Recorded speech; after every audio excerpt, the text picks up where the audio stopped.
Greetings, scoundrels! No, not that kind of scoundrels, the fantasy steampunk kind. You may have heard good things about this humble RPG or had your interest piqued by our introductory video. So today we will give you a look inside the rulebook, which is not just the only book your group needs to purchase, but the only product they produce for the entire game line. With such a small outlay, this is definitely worth a chance, or adopting as a second or even third system for your regular group. Before we get started, remember you can read the core rules for no charge on the Blades in the Dark website, or download the free 32-page PDF which includes setting information. This is great for sending to your players ahead of time to ensure they are up to speed and don't need a copy of the book themselves. In fact, it even suggests this in the introduction. This is really refreshing, showing that 1.7 Design are more concerned with getting people to play and have fun rather than maximising their revenue. Nice one! If you've decided to purchase, there are three options. You can pick up a hardback from your friendly local game store or online retailer of choice. You can find a softback at drivethrurpg.com, which we don't know anything about, as well as a PDF version which appears to be the same as the physical book minus the front and back cover images. The book itself is printer friendly if you choose to miss out the black on black artwork pages. There are just a few in-character sections that have modest background coloration. If you can't make up your mind as to a physical or PDF version, you can get both for the same price through a program called Bits and Mortar. Basically, when you purchase, the retailer will email you a code which you can use to access the website and download your free PDF. If the retailer isn't aware of this program, get in touch with Evil Hat with a proof of purchase and they will help you out.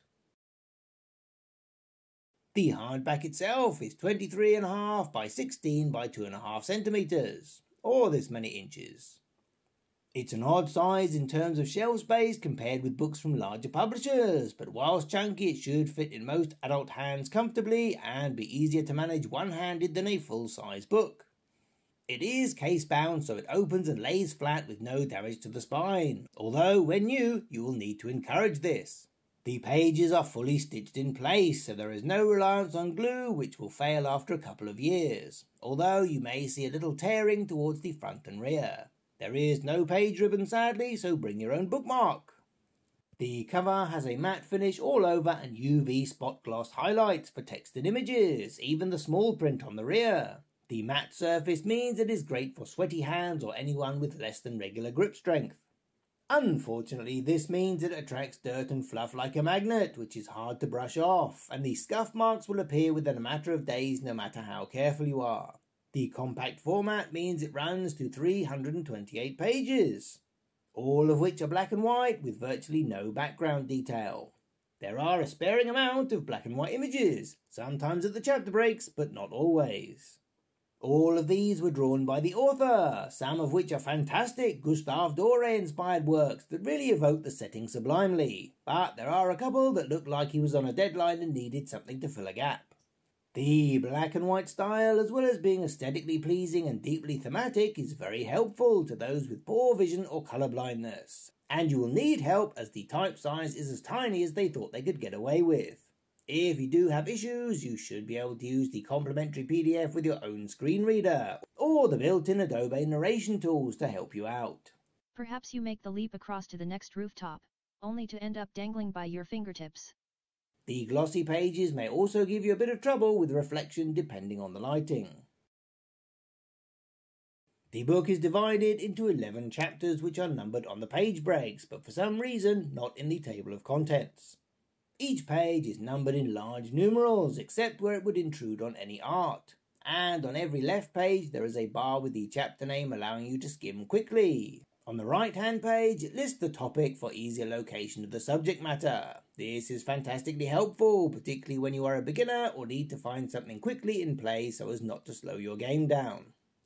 Every chapter has a large band across the top of its first page, and most of the time you can see where a new chapter starts by looking at the spine. The table of contents is broken down into topic and sometimes further into subtopics, allowing you to zero in on a mechanic right to the page. There is also an 8-page index to assist you, but where multiple page numbers are listed, there is no indication of which is the main entry for that subject.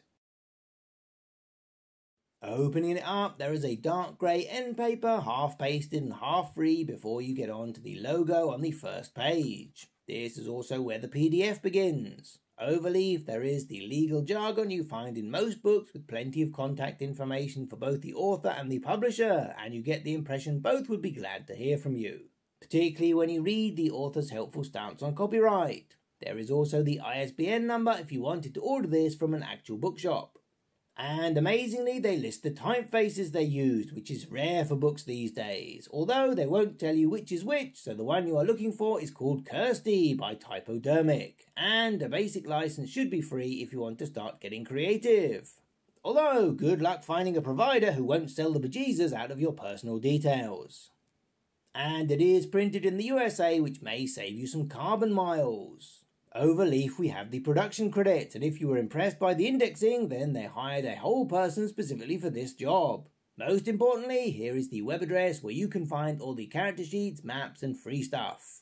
Then it is on to all the acknowledgements, proving that successful game designers get by with a little help from their friends. And what a joy it is to see all those proofreaders, because so far we haven't spotted a single typo. There is also a ludography of sorts, where the designer acknowledges his primary influences for this work. Then there is a 3-page table of contents before Chapter 1 begins. And before you get any kind of description, there is 1,000 words of picture that sets the scene of the perpetual darkness, claustrophobia, and human misery that defines the setting. Before you embark on a logical tour of what's what. What's the game about? Where is it set? What do the players need to do? What characters can they play, and what organisations can they form? All your broad strokes questions should be answered right down to the physical materials you need to get started. It then lays out all the core mechanics in about 40 pages.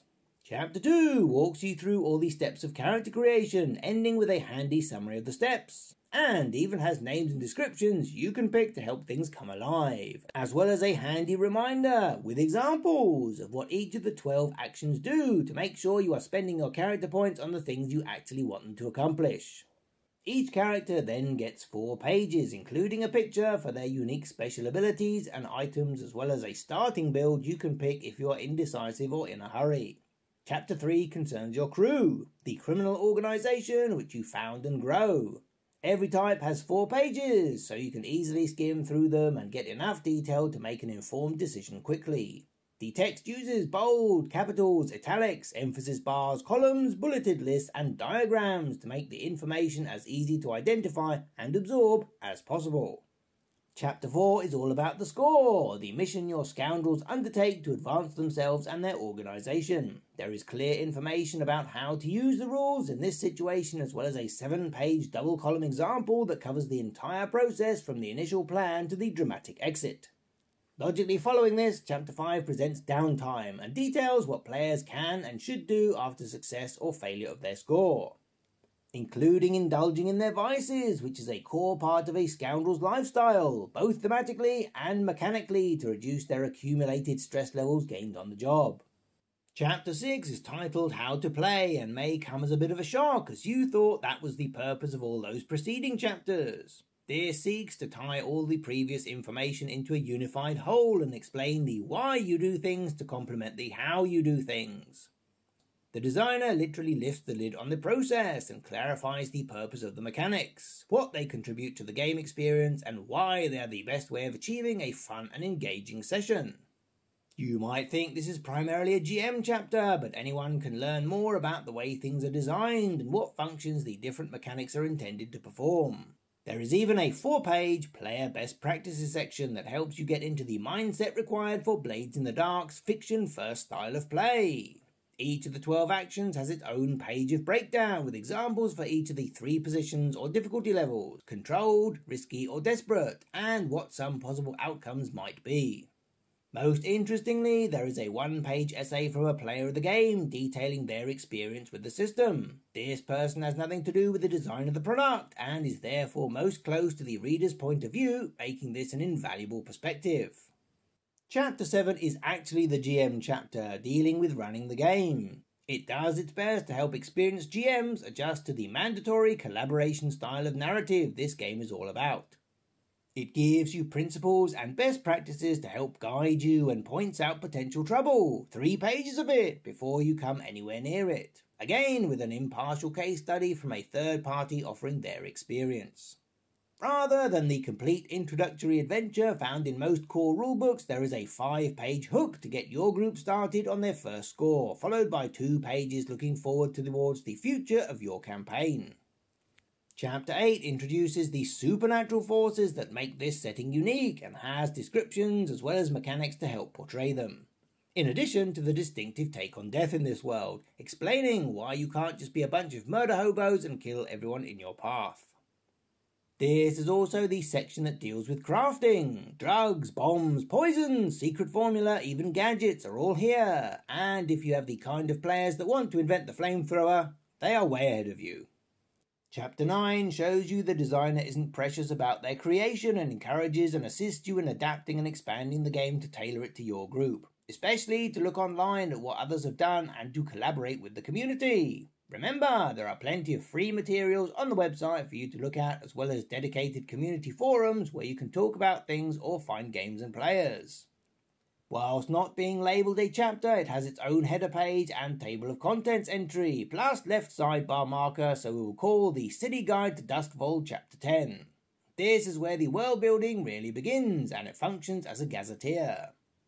There are entries for history, culture, weather, law and order, and much more, including a couple of in-character looking documents. Then the geography begins and lasts 28 pages. As you would expect for a game based on improvisation, real detail is sparse. Instead, there are hooks and tasters to inspire you to fill in whatever blanks your story needs. Plenty of tidbits of gossip and rumour are available to springboard you into a score. As a game based on gangs and territory, this doesn't disappoint, with about 50 different factions for you to pick and choose from. There is the 1-page statistics overview, the 2-page summary, and then the 13 pages of succinct detail in an easy-to-digest format, as well as a page of vice purveyors so you know where your characters are heading to indulge.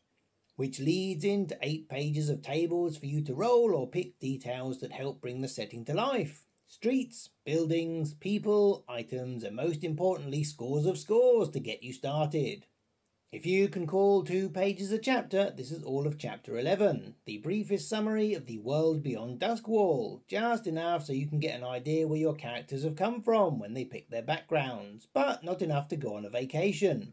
Then there are 10 pages of Kickstarter backers, which is a terrible waste of pages, but were it not for all the people listed here, this game may not exist at all, so a necessary compromise. Closing out is the index and matching end paper. We hope you have enjoyed the whistle-stop tour of this 328-page book. You can head to the official forums to ask people questions, read the rules for free on the website, or download the Player's Kit PDF to give you a closer look at the game. Please take a moment to share this video on your social network so more people can discover this game and see if it is something they would like to try. Feel free to leave some feedback in the comments below or on Twitter. And if you want more videos like this, then toss a coin to your chronicler on our Patreon page.